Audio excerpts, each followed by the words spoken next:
días. Buenas noches. ¿Cómo van? Bien. Refrigeró el cerebro. Después de la clase de cerebro.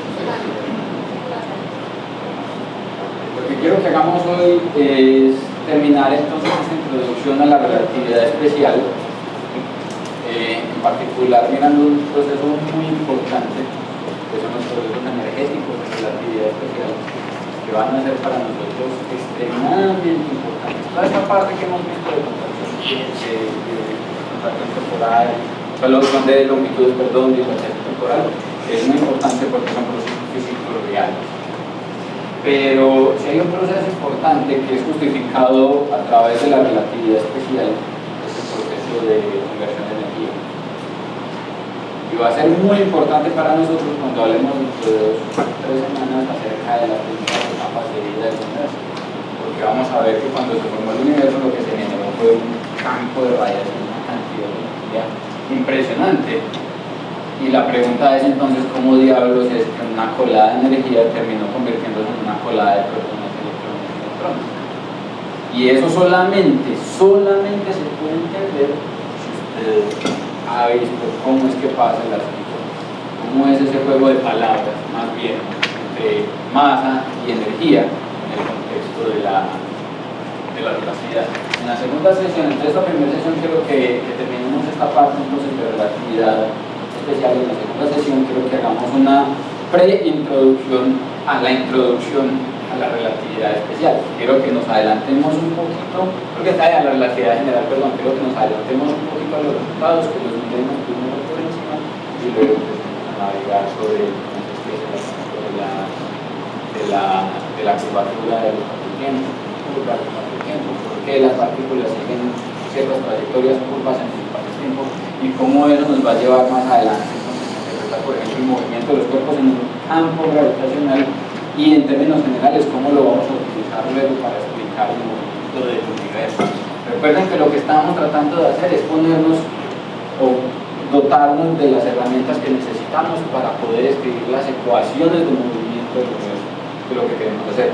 La próxima semana, que terminemos con la relatividad general, inmediatamente nos vamos a enfrentar con el problema entonces de la expansión del universo y de la dinámica del universo. Y como ya sabemos relatividad general, vamos a poder entonces interpretar el problema de la expansión del universo y con toda la juguetería escribir una métrica y escribir la expansión del universo como tal y la evolución del universo como tal y cómo es ese asunto de que dependiendo de lo que tenga el universo él se va a comportar en una por la otra, si hay más materia oscura, menos materia oscura, va a pasar esto, va a pasar aquello. Pero recuerden que estamos haciendo este ejercicio de tratar de entender un poquito la relatividad simplemente porque la necesitamos como una razón. Claro que es un ejercicio que vale la pena por cultura general, así como usted aprendió mecánica newtoniana, pero por cultura general también debería haber aprendido de alguna forma un poquito de relatividad, inclusive solamente a este nivel. Recuerden de todas formas entonces que esto no es difícil, métanse en la cabeza que el asunto no es difícil. Es un poquito exótico porque no está directamente relacionado con las experiencias cotidianas a las que nosotros estamos acostumbrados. Es distinto. Miren que todos los problemas que hemos resuelto, todos los ejemplos que hemos resuelto han sido problemas de calculadora. O sea, matemáticamente el problema no es complicado. El problema se complica matemáticamente cuando usted trata de resolver un problema numérico de relatividad general. Y nosotros no vamos. En términos de lo que hemos hecho hasta ahora, todo es relativamente sencillo. Simplemente que estamos yendo un poquito en contra de lo que nosotros observamos. Recordemos entonces que tenemos que la relatividad de Galileo ya no nos sirve. Vimos entonces la clase pasada que la relatividad de Galileo, que es la que está diseñada para los ojos y los oídos, con los que usted vino equipado al mundo, no funciona cuando usted considera el movimiento de cuerpos que van a grandes velocidades. Recordemos además que todas las cosas que estamos describiendo para la relatividad especial son solamente válidas para sistemas de referencia inerciales, es decir, sistemas de referencia rotantes o en algún lado, sistemas de referencia rotantes, por ejemplo, no son sistemas de referencia inerciales. Sistemas de referencia acelerados no son sistemas de referencia inerciales. Recuerden, un sistema de referencia inercial es un sistema de referencia en el que no aparecen fuerzas fantasmas, en el que un cuerpo que está en reposo va a permanecer en reposo, y en el que un cuerpo que se mueve con velocidad, una velocidad dada, se va a mover siempre con esa velocidad dada. Recuerden además que si el movimiento o la partícula que se está moviendo cambia de dirección, el sistema de referencia ya no es inercial, porque la velocidad, al ser un vector, tiene que permanecer constante, tanto en magnitud como en dirección. De tal manera que si deja de moverse en esa dirección, se mueve a esa dirección, por más que la velocidad haya sido la misma, 30 kilómetros por segundo, el cambio en la dirección es un cambio en la velocidad que induce una aceleración que va a hacer que el lapicero se despegue. Entonces, solamente para el caso de sistemas inerciales estas cosas que no son válidas. Y encontramos básicamente que lo importante en relatividad especial son los postulados. Recuerden, asumimos que Einstein estaba en lo cierto porque la observación así nos lo dicta, y paramos toda nuestra física en estos dos postulados. La velocidad de la luz es constante, independientemente de donde sea que usted esté mirando, de donde sea que usted está midiendo. Y la otra, que las leyes de la física son iguales en todos los sistemas de referencia, iniciales. Las leyes de la física, todas. Miren que en el caso galileano, esto se reducía solamente a las leyes de la mecánica. Para nosotros son todas las leyes de la física: la óptica, el electromagnetismo, la mecánica cuántica, todo. Todos los libros de física son válidos si usted los está estudiando en un sistema de referencia inicial. Vimos entonces que, dependiendo del observador, las cantidades a las que nosotros estamos acostumbrados pueden cambiar. La simultaneidad ya no es un absoluto. Los eventos simultáneos son simultáneos para una persona, pero probablemente no lo son para otra. Dependerá la naturaleza de simultaneidad del movimiento relativo entre esos observadores. Encontramos además que, como una consecuencia de la constancia de la velocidad de la luz, las escalas temporales que se miden en sistemas de referencia dependen del movimiento relativo entre esos dos sistemas de referencia. En particular, encontramos que si usted está en reposo y ve un reloj que se va moviendo, ¿qué le pasa al tiempo en ese reloj que se va moviendo? Va más despacio. Los relojes en movimiento corren más despacio. Siempre piense que su reloj va tic, tic, tic, tic, tic, y el reloj allá va tic. Y eso pasa para todos los efectos, todos los fenómenos que vemos. Ese fenómeno usted no lo había visto, usted no lo había notado en la vida real, simplemente porque para que se note usted tiene que mover a velocidades grandes, a velocidades altas. Recuerden que si usted hace el ejercicio a las velocidades a las que usted está acostumbrado, 80 kilómetros por hora, 100 kilómetros por hora, 500 kilómetros por hora, que es lo más rápido que se puede esperar a mover en la vida. Si va a montar en un tren súper rápido en Japón, en Francia, usted va a notar la dilatación temporal en la 12ª, 13ª, 14ª cifra decimal. ¿Su reloj cuántas cifras decimales tiene? Tiene un segundo. Hasta ahí va. Es decir, su reloj alcanza a contar hasta por aquí. La primera cifra decimal. Usted queda frito. Primera, segunda cifra decimal, dado que algunos relojes vienen con 3 perillitas y cuentan décimas, centésimas, y algunos hasta milésimas de segundo. Entonces usted no nota estas cosas simplemente porque su cuerpo y su universo no está diseñado para moverse a estas velocidades, y por eso la relatividad que estudiamos desde Galileo hasta Einstein durante casi 500 años fue la de Galileo, que era la de los cuerpos que se mueven a la velocidad de 100 kilómetros por hora. Encontramos además entonces que si usted se mueve a velocidades comparables a las velocidades de la luz, entonces ahí sí las cosas pasan. Y eso es lo que le pasa, por ejemplo, a los muones que se generan en la atmósfera cuando caen cascadas de partículas de rayos inducidas por rayos cósmicos. Una segunda consecuencia de la constancia, recuerden que esas son todas consecuencias de los postulados. Y miren que las derivamos simplemente con jugueticos, con trenes y carcitas y carritos, y asumiendo siempre que la velocidad de la luz es constante, la misma para todos los observadores. La segunda consecuencia, la tercera consecuencia más bien, que estudiamos fue la contracción de las longitudes. Y es que cuando un objeto se va moviendo, ese objeto se pone más pequeñito. La compresión, por así decirlo, la contracción realmente ocurre a lo largo de la dirección del movimiento. De tal manera que si el conatra se está moviendo en esta dirección, el conatra se hace más corto. Si el conatra se está moviendo en esta dirección, el conatra se hace más enanito. Y si el conatra se está moviendo en esta dirección, el conatra se hace más angosto. Para un observador externo. ¿Perdón? Para un observador externo. Claro, para usted, que es el observador externo. Entonces, el objeto que está en movimiento se contrae y la contracción acontece en la dirección en la que se está dando el movimiento y la cantidad de contracción depende de la velocidad a la que se está moviendo el objeto. Otra vez, como el factor de contracción está pesado por la velocidad, como el factor de contracción de la longitud está pesado básicamente por la velocidad de la luz, como en el caso de la dilatación temporal, solamente cuando usted se está moviendo a velocidades considerablemente altas, la contracción de longitudes va a ser importante.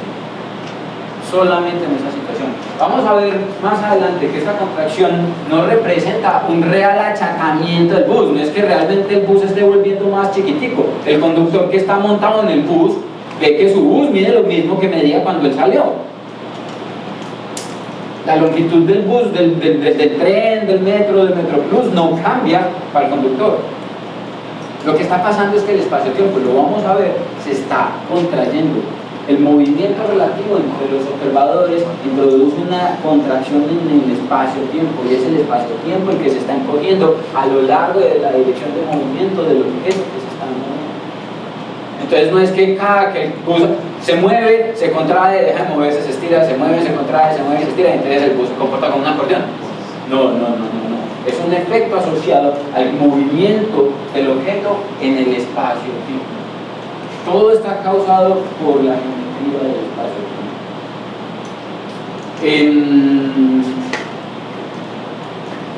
Y nos habíamos quedado en esto. ¿Ustedes recuerdan entonces que habíamos visto? Esta pregunta sí la habíamos resuelto. Sí, el ejercicio de los mojones, sí.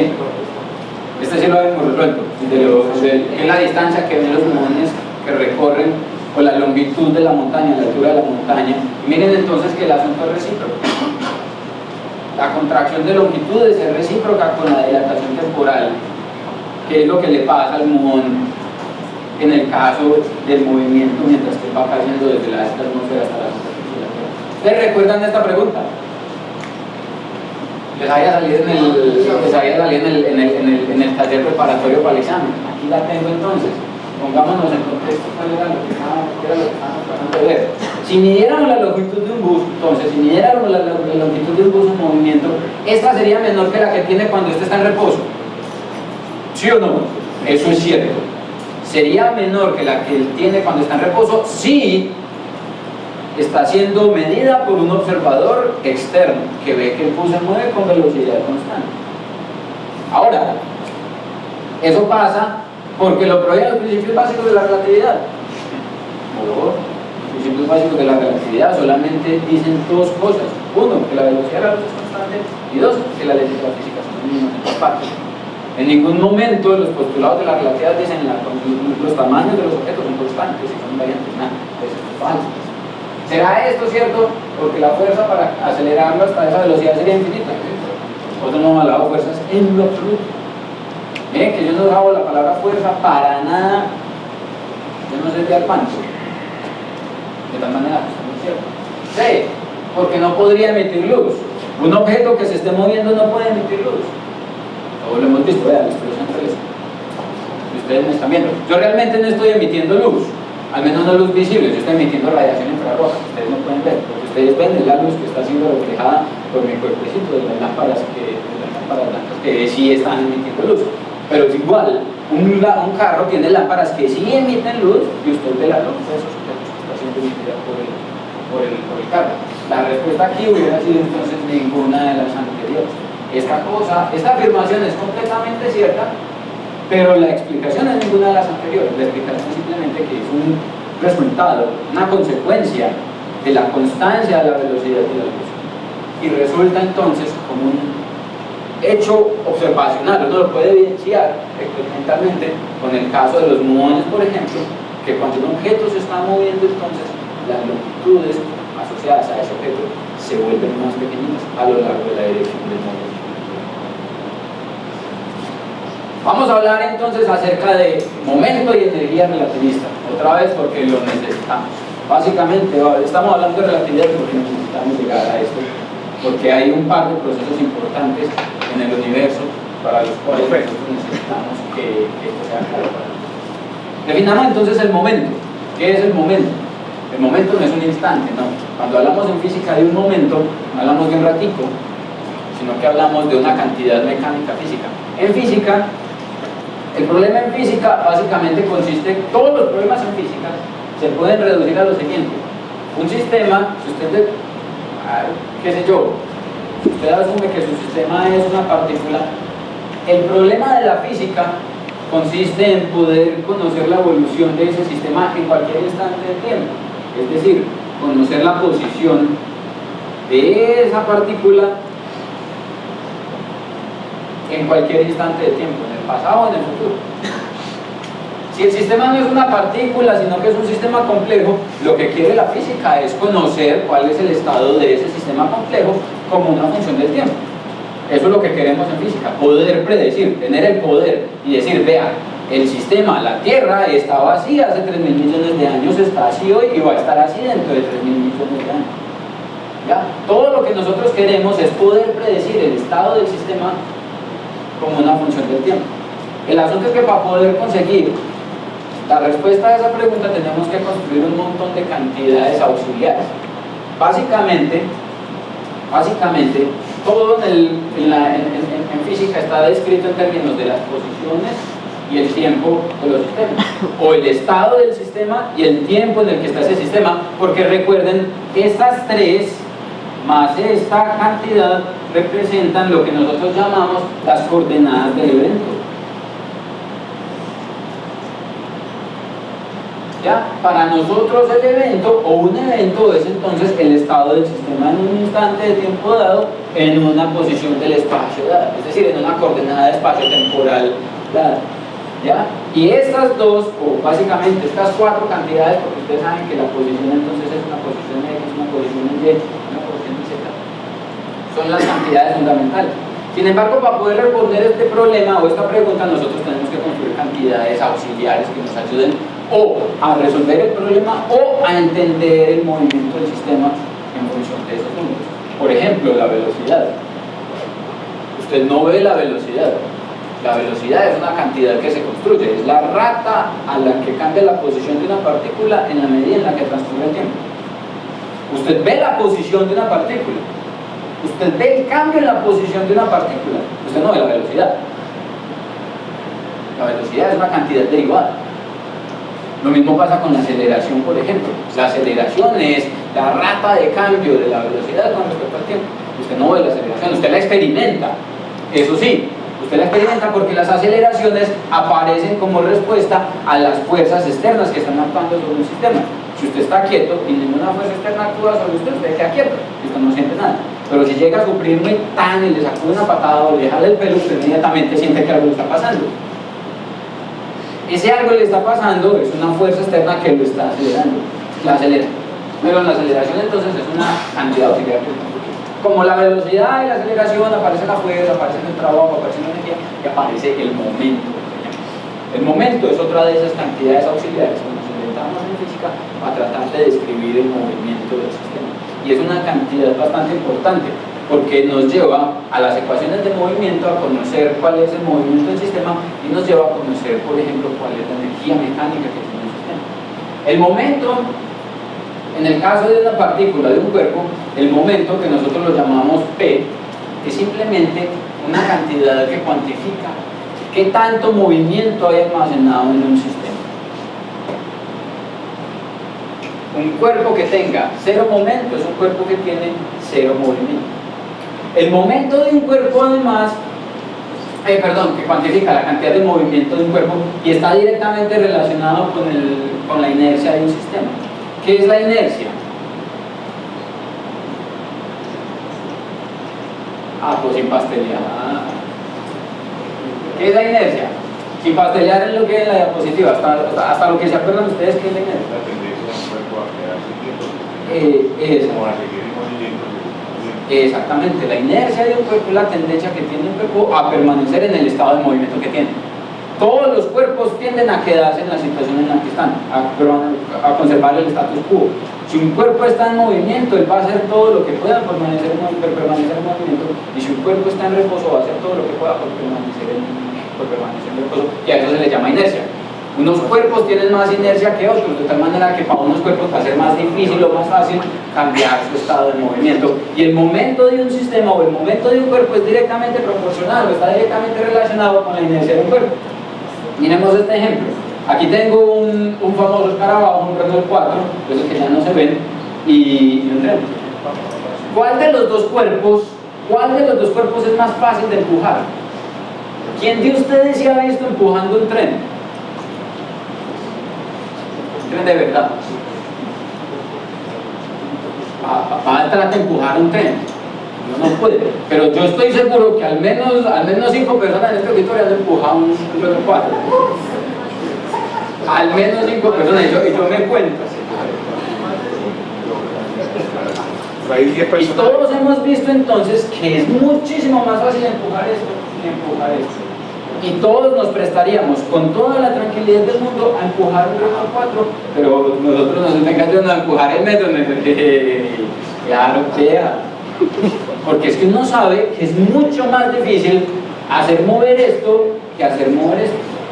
Miren que hay una cosa particular entre estos dos cuerpos, hay una diferencia particular, aparte del color, y es la masa. El Renault 4 tiene una masa y el tren tiene una masa completamente distinta. En particular el tren tiene una masa que es con creces mucho más grande que la masa del Renault 4. Cambiar el estado del movimiento del Renault 4 es mucho más fácil que cambiar el estado del movimiento del tren. Lo que quiere decir entonces que el Renault 4 tiene menos inercia que el tren. Es más fácil cambiar su estado de movimiento. La masa de un cuerpo es proporcional a la inercia de ese cuerpo. ¿Ya? Un cuerpo más masivo entonces tiene más inercia. La masa la podemos ver como una cantidad asociada a la inercia intrínseca que tiene un cuerpo, y así le digo yo a los muchachos de mecánica. La masa es una medida de la inercia intrínseca que tiene un cuerpo. ¿Por qué inercia intrínseca? Porque independientemente del estado de movimiento del cuerpo, en este caso ellos están en reposo, lo único que hace diferente cambiar el estado de movimiento de los cuerpos es su masa, que es una cantidad propia, intrínseca a cada uno de los objetos. ¿Ya? Entonces la masa de un cuerpo es la inercia intrínseca que tiene un cuerpo a cambiar su estado de movimiento. ¿Ya? Hay otra segunda situación, y es la siguiente. Entonces tenemos los mismos dos Renault 4, ahora tenemos uno que está en reposo y otro que se está moviendo tan rápido que la longitud de ondas de la que emite se corrió. Tenemos un Renault 4 que está en reposo y uno que está en movimiento. ¿Cuál es más fácil de hacer frenar? ¿O cuál es más fácil de cambiar su estado de movimiento? ¿A cuál de los dos? Usted coge y usted le dicen, le pongo un Renault 4 a 100 km por un Renault 4 balanceado, así capaz de correr en kilómetros por hora. Pero le pongo un Renault 4 a 50 km por hora y le pongo un Renault 4 parado a 0 km por hora. Escoja cuál de los dos a cuál de los dos le quiere cambiar el estado de movimiento. ¿Usted cuál escoge? Uno indudablemente no se va a meter con el Renault 4 que se va moviendo, porque el levantón que le mete el carro es considerable. Indudablemente es más fácil cambiar el estado de movimiento del Renault 4 que está en reposo que aquel del Renault 4 que está en movimiento. Eso quiere decir que este señor tiene más inercia. Miren que ahora son el mismo carro, tienen la misma masa, tienen la misma inercia intrínseca, que es la que se refleja cuando están en reposo. Pero ahora la diferencia es que, siendo el mismo vehículo, uno de los dos se está moviendo. Este que se está moviendo tiene más inercia, simplemente por estar moviendo. El momento cuantifica entonces la inercia que tiene asociada a un cuerpo, tanto en la forma de inercia intrínseca como inercia asociada al movimiento. ¿Ya? En términos generales, entonces, si la velocidad aumenta, la inercia también lo hace y el momento también lo hace. En física entonces nosotros definimos el momento simplemente como el producto entre la masa de la partícula y la velocidad de la partícula. Miren que en efecto, si la masa del carro crece, el momento crece, y también lo hace la inercia, y si la velocidad crece, también lo hace la inercia, y igualmente lo hace el momento.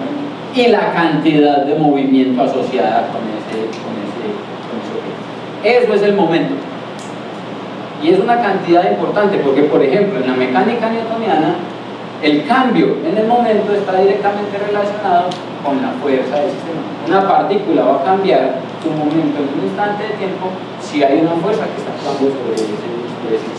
Si la fuerza sobre un sistema no actúa ninguna fuerza, el momento simplemente permanece conservado y el movimiento del sistema va a permanecer el mismo siempre, con velocidad constante, en la misma dirección. Juan, acá porque hablamos de velocidad constante, por tener una duda, yo sé que la masa obviamente es la misma, pero cuando se incrementa la velocidad no gana más. Todavía no. Acá se dice igual. Por eso, miren que lo que estoy haciendo es definirles qué es lo que es el momento. Exacto. Esto que les estoy mostrando es completamente newtoniano. Todo lo que estoy mostrándoles hasta aquí es mecánica newtoniana. ¿Ya? Esta es la definición de momento que ustedes seguramente vieron en el curso de física 1 en la universidad o en el colegio. Como nosotros ya hemos visto entonces que en mecánica relativista todas las cantidades cambian las escalas de tiempo, cambian las escalas de longitud, entonces también se puede pensar que en efecto cambian la forma como las velocidades, cambian las energías. En particular, en efecto, no lo voy a hacer porque no tiene sentido, uno encuentra que en mecánica relativista el momento de una partícula no es la masa por la velocidad, sino gamma, el factor de Lorentz, multiplicado por la masa por la velocidad.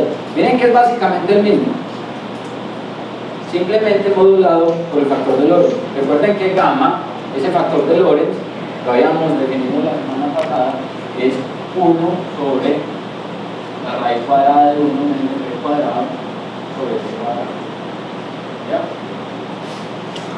Recuerden entonces que gamma, ese factor de Lorentz, es básicamente 1 cuando usted se está moviendo a velocidades bajitas. Gamma solamente es diferente de 1 cuando usted se mueve a velocidades grandes. Eso quiere decir que a las velocidades a las que se está moviendo el Renault 4, gamma es básicamente 1 y el momento relativista se vuelve básicamente el momento que veíamos en mecánica clásica. En mecánica clásica, en física 1, en la física de Euler. ¿Ya? Esto, el momento de una partícula cambia notablemente solamente cuando la velocidad a la que se está moviendo la partícula es considerable en términos de la velocidad de la luz. Miremos qué es lo que pasa. El momento es entonces gamma por m por beta. ¿Ya? Si una partícula entonces se mueve con velocidad muy bajita, esto que estamos viendo aquí es una gráfica de gamma como una función de la velocidad en términos de la velocidad de la luz. ¿Ya? Aquí está, sería 1. Y miren entonces que gamma es básicamente 1 todo el tiempo. Todo el tiempo. Solamente cuando usted se empieza a mover a fracciones de la velocidad de la luz, a un 10% de la velocidad de la luz, a un 20% de la velocidad de la luz, a un 50% de la velocidad de la luz, gamma es diferente de 1. Solamente cuando usted se mueve a esas velocidades, entonces aparece la dilatación temporal. Solamente cuando usted se mueve a esas velocidades, aparece la contracción de longitudes. Y solamente cuando usted se mueve a esas velocidades, gamma, aquí es diferente de 0 y el momento de la partícula es diferente del momento mecánico que usted veía antes en la mecánica. Y esta cosa empieza a comportarse de manera extraña. ¿Qué es lo que pasa? Cuando una partícula entonces empieza a moverse a velocidades considerablemente altas, gamma se incrementa. En la medida en la que la velocidad se acerca a la velocidad de la luz, entonces gamma en particular tiende a infinito. Asintóticamente tiende a infinito. Solamente en el caso en el que usted se está moviendo a la velocidad de la luz, cosa que nunca va a poder hacer, va a alcanzar gamma, un valor igual a infinito. ¿Eso qué quiere decir? ¿Qué quiere decir? Que gamma, en la medida en la que la partícula se acerca, se mueve a velocidades cada vez más cercanas a la velocidad de la luz, se acerca infinito. En el momento, eso quiere decir que la inercia, recordemos entonces que el momento está asociado a la inercia del cuerpo. Eso quiere decir entonces que si este número se acerca a infinito, cada vez que usted se mueve más rápido, más rápido, más rápido, este número se acerca cada vez más a infinito, se vuelve cada vez más y más y más y más grande. Lo que quiere decir que la inercia de la partícula se vuelve cada vez más y más y más grande. El movimiento de las partículas incrementa su inercia, no incrementa su masa. Esa interpretación es completamente equivocada. ¿Por qué es equivocada? Antes era una interpretación, es que era una interpretación que se daba, que se hacía antes, por lo siguiente. Miren entonces, ustedes tienen el momento es igual entonces a gamma, que es la raíz cuadrada de 1 menos b cuadrado sobre c cuadrado, que multiplica a m por b, ¿cierto? Entonces lo que nosotros decíamos, o lo que uno decía, era, esto es igual a m sobre la raíz cuadrada de 1 menos b cuadrado sobre c cuadrado, multiplicado por la velocidad, ¿cierto? La velocidad es la velocidad a la que se está moviendo la partícula. 10% de la velocidad de la luz, 20% de la velocidad de la luz, la velocidad es invariante. Y decíamos entonces que esto indicaba que la masa de la partícula crece en la medida en la que crece la velocidad con la que se está moviendo, ¿cierto? Porque esto es lo mismo que escribir gamma por m multiplicado por b. Y recordamos entonces que gamma crece en la medida en la que la partícula entonces se va moviendo a velocidades más y más y más altas. Gamma se va volviendo cada vez más y más y más grande, y el producto de gamma por m se va volviendo cada vez más y más y más grande. Entonces uno decía, no, es que la masa de la partícula está creciendo, pero eso no es cierto. Un electrón es un electrón. Hay una cosa que caracteriza a las partículas y son un conjunto de números. Un electrón es una partícula que tiene una masa, la masa del electrón, que tiene una carga, la carga del electrón, que tiene un spin, el spin del electrón. Si usted le cambia la masa al electrón, usted cambia la partícula, usted ya no tiene un electrón. Si usted le cambia la masa al protón, usted ya no tiene un protón, usted ya tiene una cosa distinta. Entonces decir que la masa de la partícula está cambiando, es decir, que en la medida en la que la partícula incrementa su velocidad, primero era un electrón, luego pasa a ser una cosa, luego pasa a ser otra, luego pasa a ser otra. Eso no es verdad. Un electrón es un electrón aquí en la China, moviéndose despacio, moviendo rápido, porque esa es su naturaleza intrínseca. Lo que está cambiando es la inercia de la partícula. Entonces, no es correcto decir que la masa de la partícula está cambiando, lo que está cambiando es su inercia. La masa del electrón sigue siendo la misma, pero nosotros ya vimos que la inercia de la partícula depende de cómo se esté moviendo. Si se mueve más rápido, la inercia es más grande, y si se mueve más despacio, la inercia es más bajita. Y el incremento en la velocidad del movimiento de la partícula, entonces, en el contexto relativista, se debe entender entonces como un incremento en la inercia de la partícula, no en el incremento de masa. ¿Ya? Supongamos entonces que usted tiene un cohete.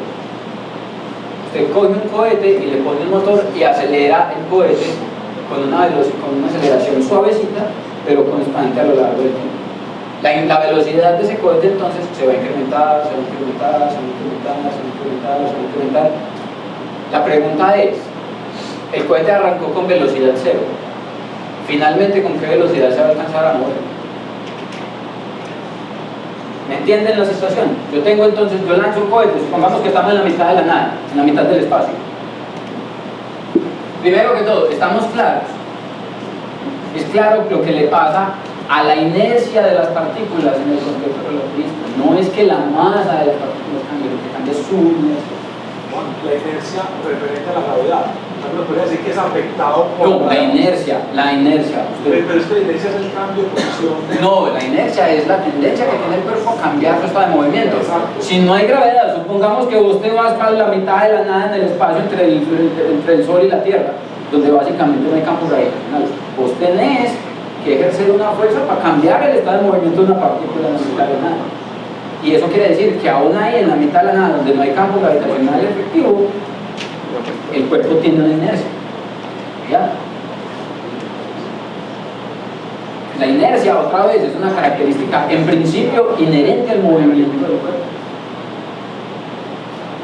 Entonces, consideremos la siguiente situación. Supongamos entonces que usted está aquí en tierra y lanza un cohete, ¿cierto? El cohete entonces tiene unos motores que lo aceleran. Él arranca con una velocidad inicial de 0, obviamente porque está aquí parado en la superficie, y como tiene un motor que lo acelera, cada vez entonces se mueve con una velocidad mayor, ¿cierto? Aquí se mueve a 11 km por segundo, más adelante se mueve a 12 km por segundo, luego a 13 km por segundo, 14, 15, 16, 20, 100, 200. ¿Hasta qué velocidad puedo yo acelerar ese cohete?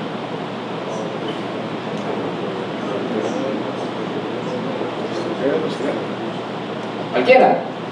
Ese cohete se puede terminar moviendo con cualquier velocidad. Miren que si uno lo mira newtonianamente, en principio Newton le hubiera dicho, si usted tiene suficiente gasolina, quémele gasolina de cohete, él termina moviéndose con una velocidad infinita. Pero la relatividad especial nos dice, caballero, cuando usted alcance una velocidad de 300.000 kilómetros por segundo, usted no se va a poder mover más rápido que eso. Es más, la relatividad especial inclusive le dice, ¿sabe qué? Vea, mire este número y ríase porque usted nunca se va a poder mover a esta velocidad por más gasolina que le queme a su cohete. ¿Qué es lo que hace que ese cohete no se pueda mover a 300.000 kilómetros por segundo y termine siempre moviéndose por debajo? El incremento de su inercia. Aquí la inercia era una cuando se estaba moviendo con velocidad 0. Cuando se estaba moviendo con velocidad de 20 km por hora era una. Cuando se está moviendo con una velocidad de 30 km por hora es otra. Y en la medida en la que su velocidad crece, este número gamma crece y se vuelve cada vez más grande. Volviéndose cada vez más grande, entonces la inercia del cohete se incrementa y hace que usted necesite imprimirle cada vez más gasolina al motor para poder empujar esa mole que tiene tanta inercia y acelerarlo hasta llevarlo a una velocidad tan grande como sea posible. ¿Ya? Entonces, cuando usted tiene un cohete con esas características, él no va a alcanzar a moverse con las velocidades y uno no se puede mover a la velocidad de la luz. Un cuerpo con masa no se puede mover a la velocidad de la luz simplemente porque cada vez que te aproximas más a la velocidad de la luz, la inercia con la que te mueves crece y cada vez crece más, cada vez crece más, cada vez crece más. Entonces suponga que ahora no es un cohete, sino que es usted el que va corriendo. Si es usted el que va corriendo y usted quiere correr a la velocidad de la luz, usted no puede correr a la velocidad de la luz porque se da cuenta que cuando va a 10 kilómetros por segundo, usted básicamente es capaz de aguantar el ritmo. Cuando va a 20 kilómetros por segundo, usted nota que como que pesa más, que le es más difícil avanzar, como si estuviera caminando en una piscina. Y cuando te estás moviendo a 100 kilómetros por segundo, ya sentís que no te estás moviendo en una piscina, sino en una piscina de agua, en una piscina de salsa de tomate. Tenés que empujar con mucha más fuerza. Pero no es porque te estés moviendo en una piscina con salsa de tomate, sino porque la inercia asociada a tu cuerpo creció por culpa de esto, por culpa del comportamiento natural de la inercia del cuerpo que va creciendo. Entonces, en la medida en la que corres más rápido, tu inercia crece y vos necesitas entonces imprimirle más fuerza al movimiento para poder alcanzar una velocidad cada vez más alta. Y esa es la razón por la cual entonces un cuerpo con una masa diferente de 0 no se puede mover a la velocidad de la luz. Solamente si usted tiene una masa nula, es decir, este número es 0, el momento es 0 y básicamente la regla de la relatividad no aplica y usted puede mover a la velocidad de la luz. Y eso solamente le pasa a los fotones.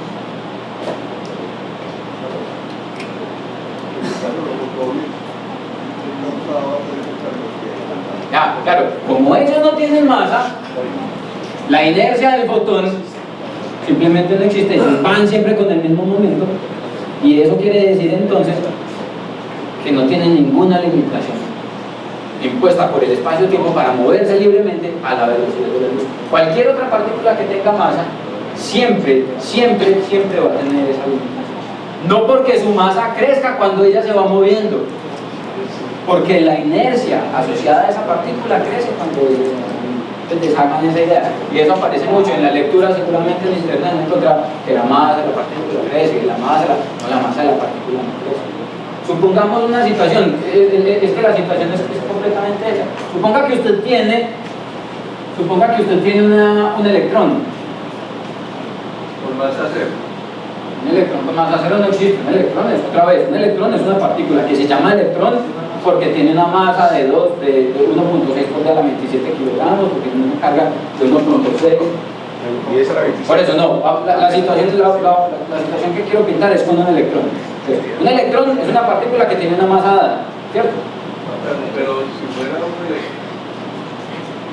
un fotón, sí, porque ese sí alcanza a ver. Por eso, si fuera un fotón, el fotón se puede mover a la velocidad que le dé la gana. Y literalmente hablando, la velocidad que le da la gana es la de la luz. No puede mover más despacio, recuerden. O sea que Él no se puede mover más despacio que 300.000 kilómetros por segundo y no se puede mover más rápido que 300.000 kilómetros por segundo. Él se va a mover siempre a 300.000 kilómetros por segundo. Y el espacio-tiempo no le impone ninguna restricción porque no tiene inercia.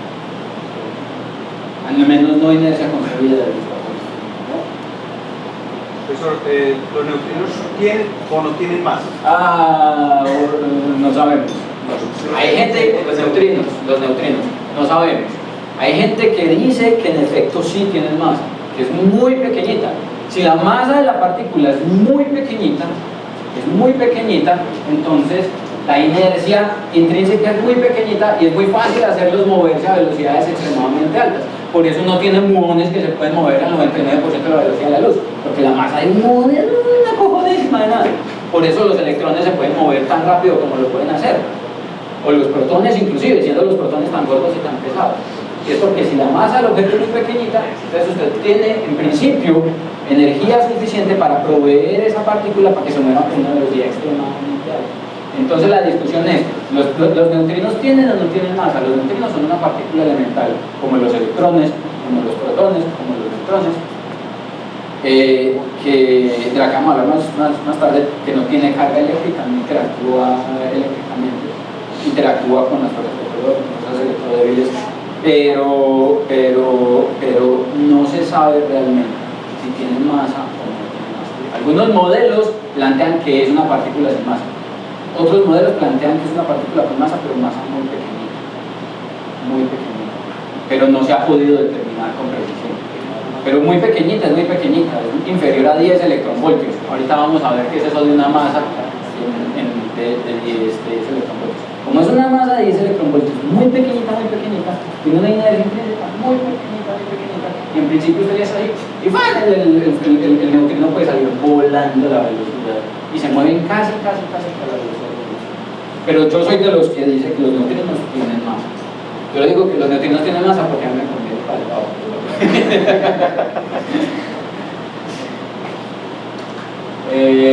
Entonces, supongamos que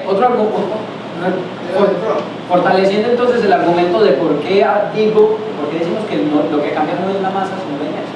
La siguiente entonces, usted incrementa la velocidad de la partícula, supongamos que la que cambia es la masa, es decir, m sobre la raíz de 1 menos b cuadrado sobre c cuadrado, ¿cierto? Esta sería la masa, lo que llaman la masa relativista, ¿cierto? En la medida en la que se incrementa la velocidad del electrón, la masa hace esto, ella crece asintóticamente, siguiendo básicamente la misma curva que hace el asunto es el siguiente: en algún momento, a una velocidad dada, el electrón se va a mover con una velocidad tal, que le va a dar una masa igual a la masa del protón. ¿Qué partícula tiene una carga eléctrica negativa? Tiene la carga eléctrica, tiene una carga eléctrica negativa. Eso es un antiprotón. O sea, entonces usted quiere decir que cuando usted le está cambiando la masa al electrón, simplemente moviéndolo a velocidades altas, convierte el electrón en un antiprotón. No tiene ni pies ni cabeza. Entonces, por eso, pensar en que lo que cambia de la partícula cuando ella se mueve a las velocidades de masa no es correcto, porque cambia su inercia. Si usted cambia la masa de la partícula, cambia la partícula. Miren que, imagínense que yo fuera más gordito, ya no sería yo, pues ya no me tendría que colgar la ropa, pues sería una persona completamente distinta, tendría una personalidad distinta, traería más a las mujeres, yo qué sé. sería otro Juan Carlos. Si usted le cambia la masa al electrón, el electrón es naturalmente un cuerpo completamente distinto, se va a comportar de tal manera que pensar entonces que el cambio de la partícula, que la masa de la partícula cambia cuando ella incrementa su velocidad, no es cierto. Cambia su inercia. Yo la acepto pues en el campo de las partículas y de sus partículas, pero usted sigue siendo Juan Carlos con 80. Ah, claro. El asunto es que el electrón no tiene personalidad. ¿Quién quita si me pongo más carnita, de pronto me vuelvo más bonito, me vuelvo galán, me cambio de trabajo, no sé, me vuelvo modelo y...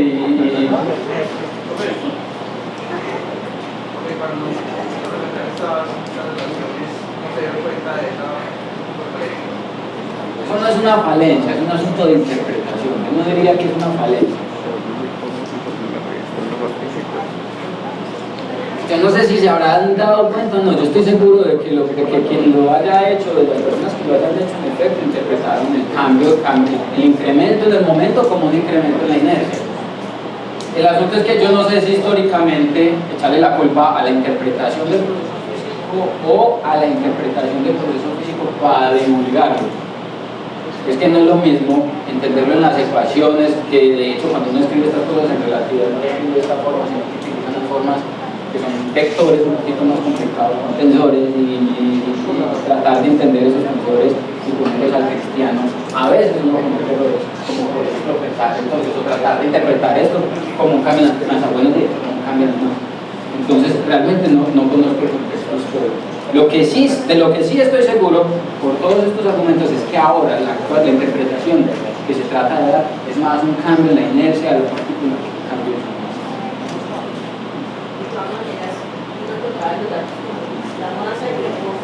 Exactamente, y todavía se habla de la masa en reposo y seguramente se va a seguir hablando de la masa en reposo. Cuando se habla en los libros viejos, en los libros nuevos, entonces se habla de la masa en reposo de la partícula. Entonces la masa en reposo sería la masa que tiene la partícula, le ponía un cerito aquí, que tiene la masa cuando ella está moviéndose con velocidad cero, la masa propia. Y ya luego se habla de la masa de la partícula en la medida en la que ella crece. Pero otra vez, eso hay que manejarlo con cuidado.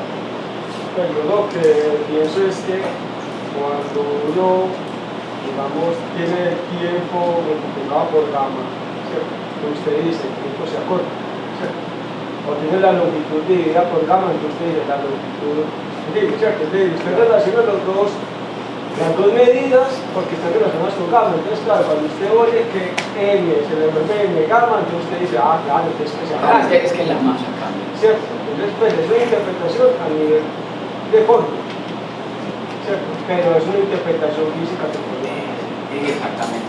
Uno lo puede pensar, miren que yo aquí lo pongo, es como si la masa de la partícula estuviera creciendo. Pero es que ese es como hay que manejarlo, hay que ponerlo en negrita y hay que ponerlo en el proceso físico real no es que la masa, que la partícula tenga más fuerza. Si la inercia no se ve, no se siente. Exactamente. Carlos, si es posible que las leyes de la física permitan que un cuerpo carezca de masa, por ejemplo en el caso de los neutrinos. Sí. El fotón existe. Pero tiene masa, aunque sea pues, no tiene masa. Si tuviera masa, si el fotón tuviera masa, no se podría mover a la velocidad de la luz. Y si no se pudiera mover a la velocidad de la luz, toda la relatividad estaba completamente mala. Bueno, un fotón no es un electrón. ¿Perdón? Un fotón no es un electrón. No. Un electrón portador de luz, no. ¿Perdón?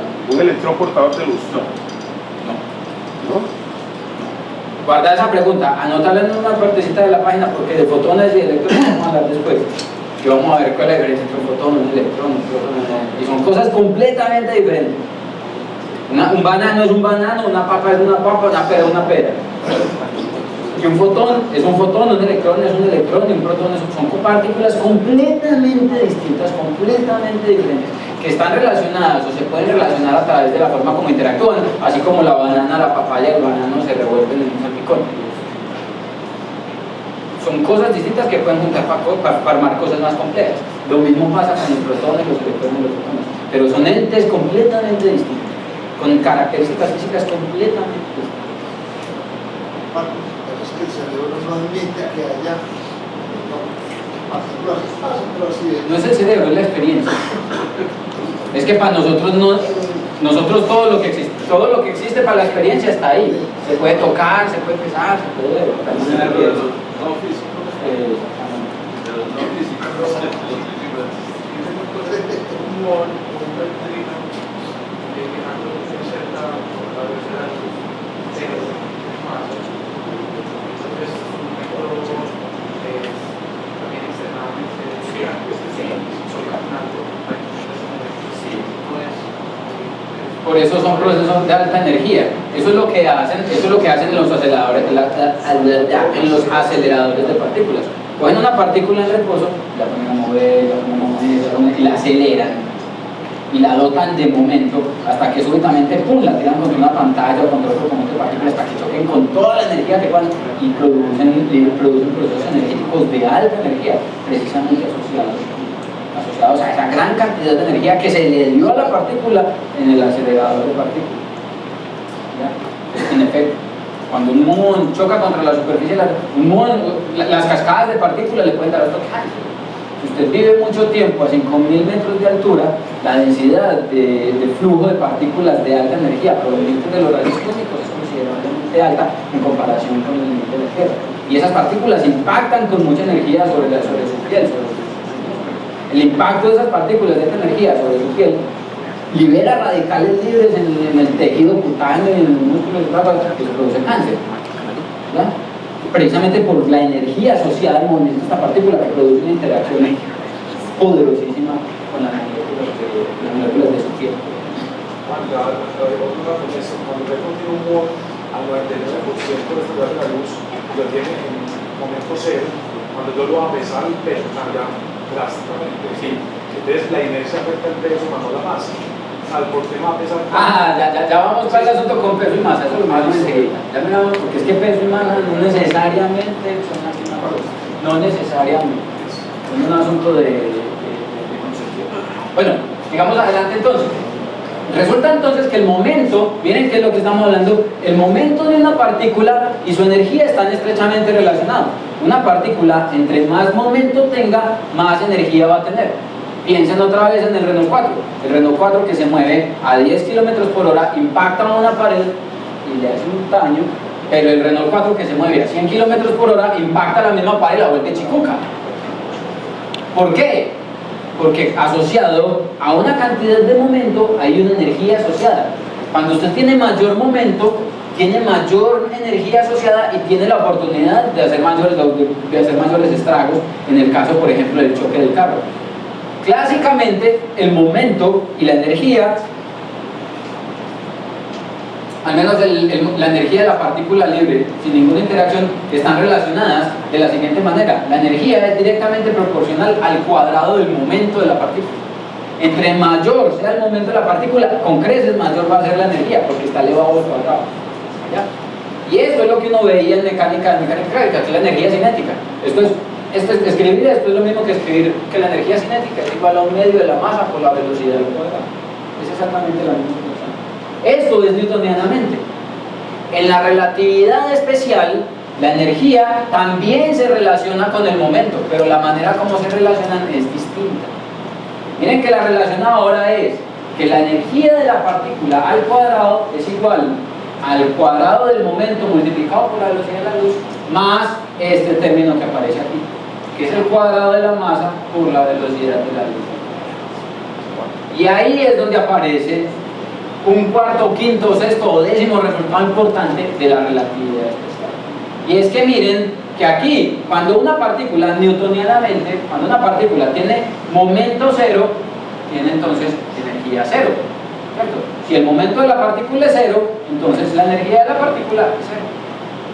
¿Qué pasa en términos de la relatividad especial? La relatividad especial le dice, bueno, si usted tiene una partícula que tiene momento cero, la energía de la partícula no es cero.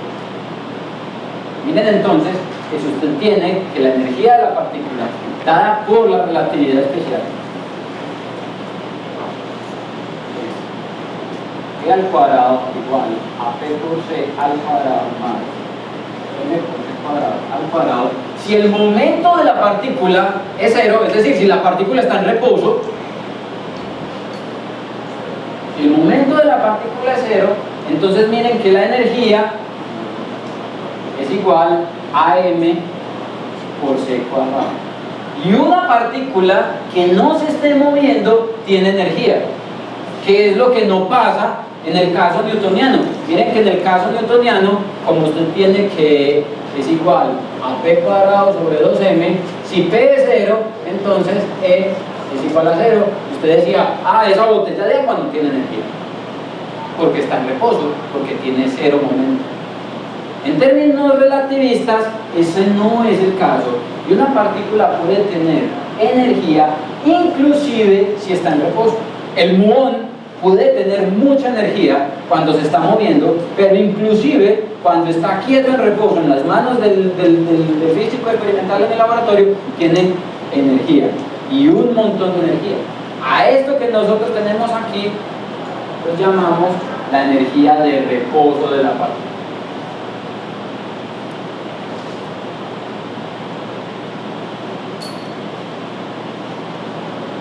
La energía de reposo o la energía en reposo.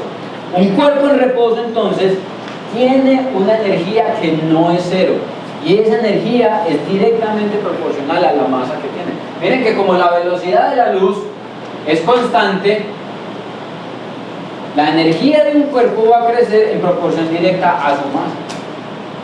La energía intrínseca asociada a la masa del cuerpo, a esa inercia intrínseca. Miren que este m es una propiedad intrínseca, la masa del electrón, no la masa en reposo, no, la masa del electrón. Y esto nos muestra entonces una relación bastante importante y bastante interesante entre la masa y la energía. Dado que esto es una constante, yo puedo concluir entonces que la energía y la masa son la misma cosa, simplemente que están escaladas de una forma distinta a través de una constante de proporcionalidad. O sea, así como los centímetros y los metros son la misma cosa, simplemente que están escalados por una constante, la energía y la masa son también la misma cosa, simplemente que están escaladas por una constante. Y este resultado es impresionantemente valioso a la física moderna. Y es entonces que masa y energía son la misma cosa, simplemente que presentadas en formas diferentes. La razón de proporcionalidad entre la masa y energía, o la constante de proporcionalidad entre la masa y la energía, es simplemente el cuadrado de la velocidad de la luz. Entonces, en esta ecuación inicial, ¿el momento es el momento con relación a gamma o el momento... el momento total. O sea, pero con gamma. ¿Cómo? Con gamma. Sí, el momento total. Momento relativista. Bueno, un fotón tiene energía. ¿Cómo? Un fotón tiene energía. No es la masa que se puede energía. ¿Cómo? No es la masa entonces. No, porque estamos hablando que es igual a la personalidad de energía masa. Pero ¿cuál es el momento del fotón? El fotón tiene energía. Mire, el fotón tiene energía. Sí. Pero el fotón existe porque se está moviendo. Usted no puede tener un fotón en reposo. Usted para un fotón y se acaba el universo porque simplemente la naturaleza no lo permite. Entonces, el fotón existe porque este término es diferente de cero y este término es aquí cero. Pero el momento sí es diferente de cero. ¿Cómo? Pero por eso les decía, el momento visto como lo tenemos ahorita era diferente. El momento del fotón no es cero, porque el fotón tiene energía. Si el fotón tiene energía, tiene un momento asociado, porque hay una relación entre la energía y el momento. Aquí, ¿ya? Pero no es masa por velocidad por gamma. No es masa por velocidad por gamma. Es este que aparece aquí, está relacionado a la energía del fotón, no a su masa. El fotón no tiene masa en reposo, otra vez, porque es que un fotón con velocidad cero, ¿qué es? Recuerden que esta que aparece aquí es la velocidad, la masa que usted mediría de la partícula cuando ella está quieta. ¿Cuál es la masa de un fotón cuando el fotón está quieto? Cero. Eso no existe. Un fotón en reposo no existe. De tal manera que con fotón este término no tiene ni siquiera sentido. No tiene absolutamente ningún sentido. La energía del fotón está relacionada a su momento, o el momento del fotón está relacionado a la energía. Y entonces existe por la energía intrínseca del fotón. ¿Ya? midiendo la energía. Usted mide la energía midiendo la longitud de onda del fotón. Eso lo vamos a ver cuando hablemos de fotones y partículas. Mira, algo que no tenga masa se puede mover. ¿Cómo? Algo que no tenga masa se puede mover, claro. Si hay algo que no tiene masa, El fotón, por eso, el fotón no tiene masa, otra vez, recuerden, no tiene masa, pero tiene energía. Por eso, si algo no tiene, piensen en esto, algo no tiene masa. Si algo no tiene masa y no se mueve, tiene energía cero, eso no existe. Pero si algo no tiene masa, pero se está moviendo, puede existir en función de que esa energía simplemente no sale de la nada. ¿Ya? ¿Qué es lo que le pasa al fotón? El fotón existe como una entidad portadora de energía. Esa entidad portadora de energía existe como una partícula que no tiene ninguna masa, pero que existe y tiene un momento asociado a la propagación de esa entidad portadora. Y la masa está convertida en energía, ¿no? Y exactamente, es que piensen en que desháganse de la idea de que usted va y compra 1 kilo de masa. No, usted no va y compra 1 kilo de papas, usted va y compra 1 kilo de energía. ¿Ya? ¿Cuál es la diferencia? Usted va y compra un Bon Ice verde, yo compro un Bon Ice azul. ¿Cuál es la diferencia? Es un Bon Ice, pensando en que simplemente cambió el sabor, cambió la presentación, es el mismo objeto. Lo que pasa con la energía y la masa es lo mismo. Son entidades simplemente que están presentadas de forma distinta. ¿Ya? pero algo que no tiene masa se mueve. Algo que no tiene masa se puede mover. Sí, algo que no tiene masa se puede mover. Sí, los fotones. Es el pensamiento. Sí. El pensamiento tiene. No. Estamos hablando de entidades físicas. Estamos hablando de entidades físicas. No, porque es que el pensamiento es una propagación de un pulso electromagnético a través de... Pues son muy similares, no tienen masa. No, pero otra vez, vos no podés asociar al pensamiento una entidad física. El pensamiento es lo que nosotros entendemos como una propagación de un pulso eléctrico de una parte del cerebro a otra. Lo que se está moviendo no es una partícula que llamamos pensamiento, lo que están moviendo son electrones a través de las cadenas de acciones y moleculares, de las cadenas neuronales. Y lo que están moviendo son electrones. ¿Ya? Y esos electrones están moviendo a una velocidad que no sé, la velocidad a la que propagan las cargas eléctricas en el cerebro. ¿Ya? No es... Ese es el evento físico, pero el pensamiento en general no existe, pues no se puede escoger. No tiene masa, no se mueve. Usted no lo mide. Es como el fotón. No es usted sí puede medir un fotón. Usted sí puede medir un fotón. ¿Ya? Usted no puede medir un pensamiento. ¿Cuál es la energía de un pensamiento? Usted no puede medir esas cosas son etéreas. Un fotón es una entidad física que existe. En esa ecuación, La vamos a ver más adelante. en esa ecuación que tenés, hay una suma al cuadrado del momento, y en la otra la energía de reposo. Esta. Sí. Si yo tengo un cuerpo, la máxima energía de reposo que yo tengo es MC2. ¿Cierto? Si yo pongo a mover ese cuerpo, entonces yo tengo una energía mayor que esa que sería la máxima. Mayor que la energía en reposo. Claro. Yo puedo tener, pues, teóricamente, yo llegaría hasta 2 veces eso. Claro, hasta más, lo que quieras, depende. Miren lo que puse aquí. En el caso relativista, entonces, hay 2 fuentes de energía. Una, la energía asociada a la masa de la partícula, y la otra asociada al movimiento de la partícula. Dependiendo de la velocidad con la que se esté moviendo la partícula, este término podría ser mucho mayor que este. Puede pasar. Esas partículas las llamamos partículas relativistas. Son partículas para las cuales la energía asociada al movimiento de la partícula es mucho mayor o comparable a su energía.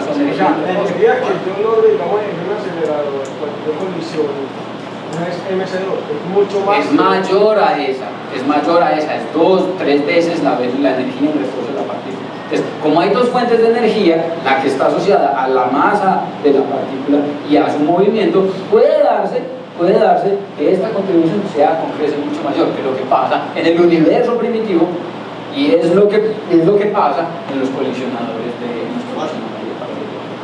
De pronto no, o sea, el pensamiento, si uno se pone a pensar que tiene masa.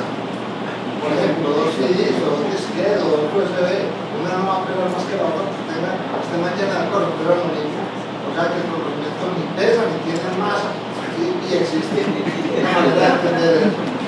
Es una forma, el pensamiento no es una entidad.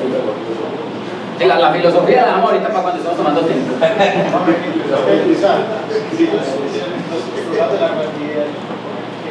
velocidad máxima a la que se puede llegar es la velocidad de la luz. Es como plantear como posible doblar esa velocidad, o se puede hasta triplicar esa velocidad. Es como plantear eso que sea posible. ¿Quién es eso? Con la fórmula. No, ese era un momento. O sea, ¿cómo pueden dejar eso?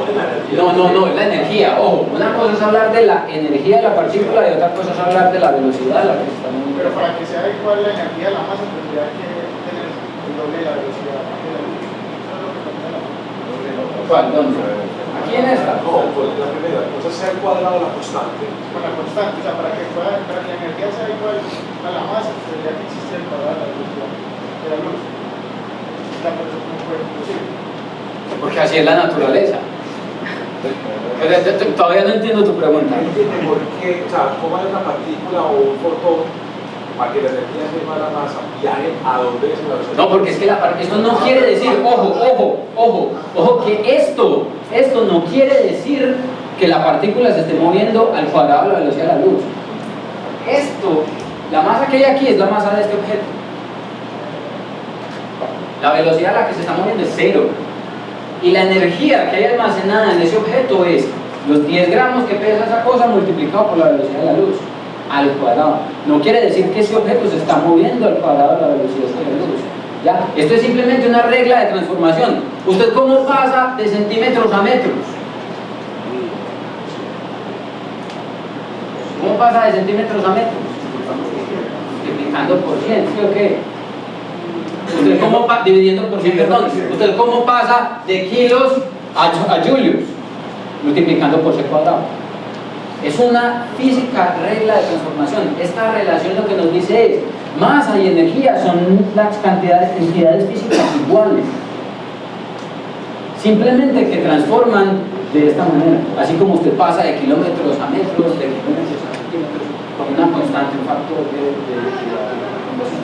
Hagamos un ejercicio precisamente. Entonces, la masa no es más que una presentación condensada de energía. Esto es energía condensada. Si usted quiere descondensar esa energía o averiguar qué tanta energía hay condensada en una cierta cantidad, en unos cuantos kilogramos de masa, esta es la relación entonces que tiene que usar. Y para eso entonces vamos a introducir una nueva unidad de energía, que lo vamos a usar más adelante y que es conveniente introducirla ahora. Y ¿qué pasó? Aquí hay un error, yo ya lo corregí en la presentación, no sé por qué Dropbox no me actualizó el archivo. Vamos a introducir una nueva unidad de energía. La energía en física la medimos, así como las distancias las medimos en metros, las masas las medimos en kilos, el tiempo lo medimos en segundos, la fuerza la medimos en newtons, la carga la medimos en coulomb, la energía la medimos en una unidad que llamamos el julio, un joule, o un ergio también es una unidad de energía. Nosotros vamos a hablar en términos de joules. Un joule es una unidad de energía. La energía de las partículas la expresamos en joules. Y vamos a introducir una nueva unidad de energía que vamos a llamar un electronvoltio. Un electronvoltio. En términos de comparación, en términos de igualación, un electronvoltio es igual a 1.6 por 10 a la menos 19. Aquí falta no es 10 a la menos 9, sino 10 a la menos 19 joules. Un electronvoltio es la energía. Usted pone un par de placas metálicas, una carga positiva y una carga negativa, y pone un electrón aquí. Ese electrón se va a mover, ¿cierto? No es cierto. Si el electrón lo pongo aquí, resulta que las partículas con carga se atraen, ¿sí? Porque ustedes saben que polos positivos, polos opuestos se atraen, ¿cierto? Entonces cuando usted pone una partícula, una carga eléctrica negativa aquí, una carga eléctrica positiva aquí, aparece un campo eléctrico. y la partícula se va a mover siguiendo ese campo eléctrico. Cuando la diferencia de potencial entre estas dos laminitas es de 1 voltio, el electrón que se mueve entre estas dos plaquitas que están aquí con una carga positiva y una carga negativa va a ganar una energía de 1 electrón voltio. La energía que adquiere un electrón moviéndose en una diferencia de potencial de 1 voltio. ¿Ya? Es la energía que adquiere un electrón moviéndose entre los dos polos positivos y negativos de una pila de 1 voltio, no de 1.5, que es la que ustedes ven normalmente, no, de 1 voltio. Es simplemente una unidad de energía. Y equivale a 1.6 por 10 a la menos 19 joules. ¿Por qué introducimos el electrón voltio? Porque las masas de las partículas elementales son pequeñitas. Al ser pequeñitas, la energía asociada también es pequeñita. Y entonces, en lugar de hablar de 10 a la menos 15 joules, 10 a la menos 17 joules, 10 a la menos 14 joules, hablamos de unos cuantos electronvoltios, unos cuantos megaelectronvoltios, unos cuantos gigaelectronvoltios, para poder hacer las cuentas un poquito más fácil. Sí. Bueno, recordar que el año pasado los físicos hicieron un experimento que nos dio que los neutrinos tenían más velocidad que la luz. Eso tumbaría la física, tumbaría ese, pero lo hicieron mal. Pero también hay que recordar en efecto que el experimento estaba mal hecho y los resultados desafortunadamente no eran correctos. Si eso hubiera sido verdad, tenemos trabajo, muchachos. Pero es que la velocidad no dice nada con respecto a pues que tenga ya velocidad sobre la luz. Pues porque la relatividad dice que no puedo acelerar un objeto a velocidades mayores a la luz, pero no dice nada con respecto a que algo ya se mueva con velocidades mayores a la luz. Claro, la pregunta es dónde diablos sacó esa partícula a la velocidad superior a la velocidad de la luz. Porque no nada con partículas exóticas. Hagamos un ejemplo entonces. Convirtamos masa en energía, para que veamos entonces de qué es lo que estamos hablando. Convirtamos masa en energía. Entonces, miremos, ¿cuánta energía hay guardada? Porque es que lo que está en la forma de masa está guardado, es energía guardada. Está guardada en una presentación que usted puede meter en una bolsita y llevarla de un lado para otro. Entonces, ¿cuánta energía hay guardada en un electrón? Si la masa del electrón es 9.11 por 10 a la menos 31 kilogramos, miren, eso es nada. La masa de un electrón es absolutamente despreciable. Es muy pequeñita. Entonces miremos qué tanta energía hay guardada en un electrón. Nosotros ya sabemos entonces que la energía que hay almacenada en el electrón es igual a su masa multiplicado por la velocidad de la luz al cuadrado. Y todo lo que tenemos que hacer es simplemente sustituir los números. Esto es 9.11 por 10 a la menos 31 kilogramos multiplicado por la velocidad de la luz al cuadrado, que es 8 por 10 a la 8, 3 por 10 a la 8 metros sobre segundo al cuadrado. ¿Sí o qué? Si usted le mete esos números a la calculadora, usted encuentra que la energía almacenada, contenida en un electrón, en la forma de masa, eso es un cálculo que se puede hacer tranquilamente en la calculadora, ojo con este cuadrado, es de 8.2 por 10 a la menos 14 joules. Y por esto es que introducimos el electronvoltio. Es que esta energía en términos de electronvoltios, en términos de joules, es relativamente pequeñita. Entonces es mejor redefinir una nueva escala de energía que esté más acorde con las escalas propias de las energías almacenadas en partículas elementales. ¿Ya? Convirtamos estos joules en electronvoltios. ¿Cómo hacemos? Como aparece ahí, nosotros tenemos entonces 8.2 por 10 a la menos 14 electronvoltios y lo multiplicamos por un electronvoltio, que es igual a 1.6 por 10 a la menos 19 joules. Entonces cancelo joules con joules, hago esta multiplicación en la calculadora y lo que me quede me va a quedar en electronvoltios. Si yo divido este número entre este número, encuentro entonces que la energía que hay guardada en el electrón es de 511.000 electronvoltios. Es decir, 0.511 mega electronvoltios. Porque tenemos electronvoltios, entonces tenemos kilo electronvoltios, mega electronvoltios, giga electronvoltios, que siguen simplemente la regla de todo el sistema métrico. Todas las líneas de y con la regla métrica decimal que mencionaba, no.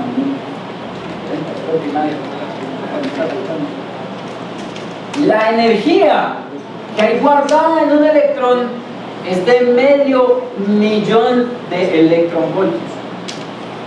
Eso es relativamente poquito. Sin embargo, les cuento, por ejemplo, que la energía que hay guardada en un fotón de luz ultravioleta es de 13 electronvoltios. Y 6 megaelectrones voltios es cuánto? ¿Cómo? 6 megaelectrones voltios. 6 megaelectronvoltios son 6 millones de electronvoltios. Y eso es mucho. Por ejemplo, un fotón de luz ultravioleta tiene 13 electronvoltios. Luz ultravioleta, la luz que le da a usted cáncer. Los equipos para irradiar son de esa gama, pero uno no tiene como idea de... Exactamente. De tal manera que la energía que hay contenida en un electrón es grande, muy grande. Usted podría producir una lámpara poderosa de luz ultravioleta con la energía que hay almacenada en un electrón, simplemente en un electrón. ¿Ya? ¿Está claro? Pero todo eso es para realizar el reposo.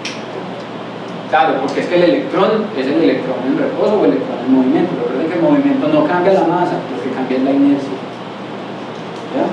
Si el electrón se está moviendo, entonces la energía del electrón sería, la energía al cuadrado del electrón sería el momento por la velocidad de la luz al cuadrado más 0.511 por 10 a la 0.511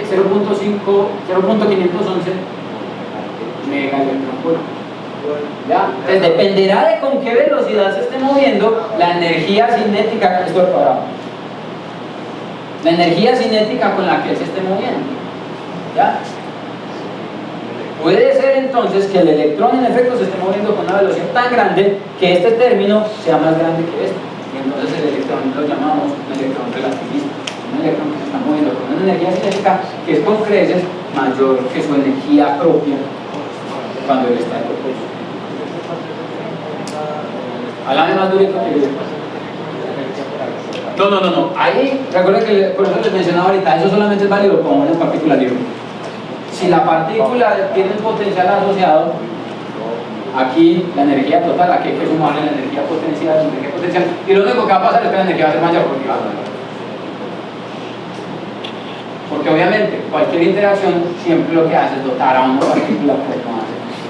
Bueno, también le puede quitar. Pero sí, esto es para partículas. Si yo tengo, digamos, esto en un recipiente que esté caliente, entonces la velocidad de la partícula hay que relacionarla con la temperatura.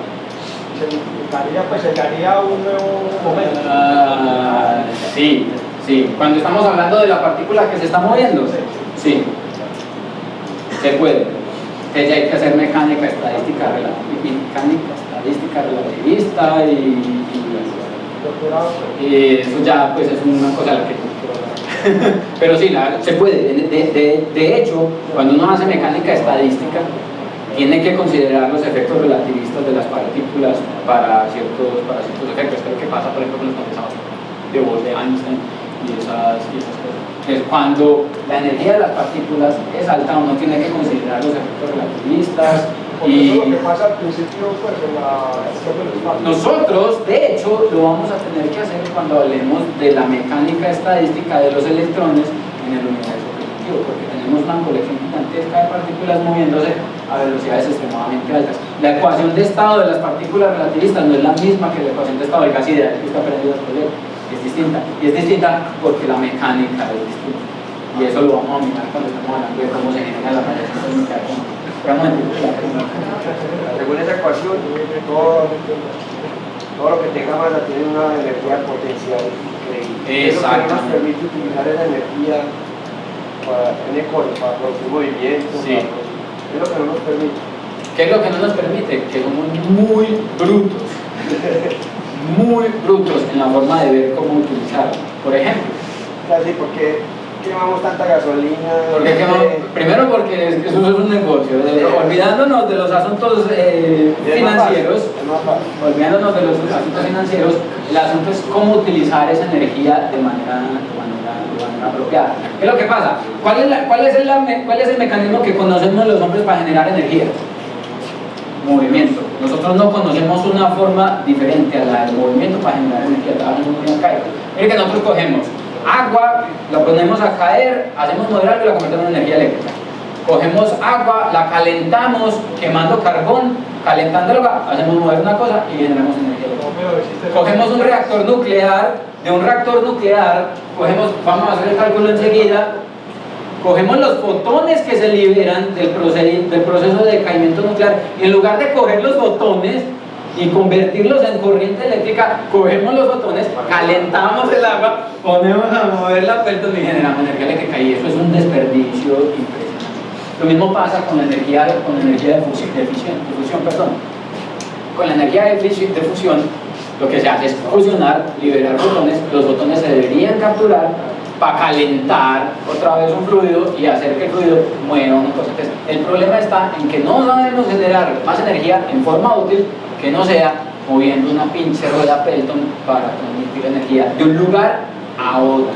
No podemos, es que no es fácil convertir esa energía, no es fácil coger 3 fotones y convertirlos, guardarlos en un tarrito y convertirlos, coger ese tarrito, conectarlo y convertir esos fotones guardados en un tarrito en una corriente eléctrica.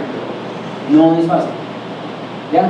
La única forma que conocemos de coger fotones y guardarlos en la forma de algo que podamos llevar en un carrito es precisamente eso, convertir esos fotones en masa y coger esa masa y llevarla y ponerla acá, pero luego ¿qué tenemos que hacer? ¿Cómo hacemos para desbaratar esta masa y volver una corriente eléctrica? Ese es el problema. El problema con la energía es que sabemos de dónde puede salir y sabemos de dónde puede salir un montón de energía, pero no sabemos cómo agarrarla de un lado, llevarla para el otro y utilizarla de otro.